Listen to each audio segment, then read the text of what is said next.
ক্ষতি বা কষ্ট হবে তার উপর ও জামাত ওয়াজিব নয়। তাহলে এমন একজন ব্যক্তি খেদমতে আছে, যে ব্যক্তি যে এমন একজন ব্যক্তির খেদমতে আছে যে অসুস্থ, সে চলে গেলে অসুস্থ ব্যক্তির ক্ষতি হবে বা কষ্ট হবে, তাহলে এক্ষেত্রে সে তার কাছে থাকবে, তার জন্য জামাতে যাওয়া ওয়াজিব নয়।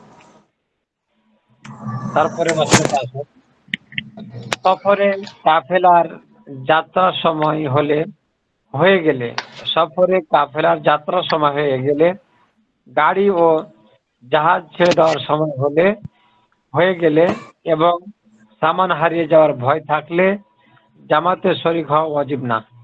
আর এই মাসলাটা কি বললো? সফরে কাফেলার যাত্রা মানে এখন কাফেলার সঙ্গে আছে, এখন কাফেলার যাত্রা শুরু হয়ে গেছে, এখন চলতে শুরু করেছে, তাহলে এই সময় কি করা? জামাতে নামাজ পড়া তার জন্য কিনা জরুরি না। গাড়ি ও জাহাজ ছেড়ে দেওয়ার সময় হয়ে গেলে, গাড়ি ও জাহাজ যদি ছেড়ে দেয়, এক্ষেত্রে জামাতে নামাজ পড়া তার জন্য কিনা ওয়াজিব না। অনেক সময় আমরা ট্রেনে যাতায়াত করি না, তো ট্রেনে যাতায়াত করি, তো দেখা যাচ্ছে নামাজে গেলে ট্রেন ছেড়ে দিবে অথবা বাস ছেড়ে দিবে, তাহলে এই ক্ষেত্রে তাকে জামাতে যাওয়া জরুরি না।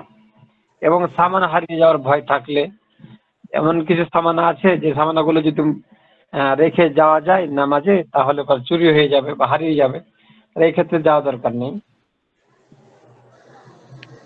তারপরে আসেন জামাতে শরীক হওয়া ওয়াজিব নাই।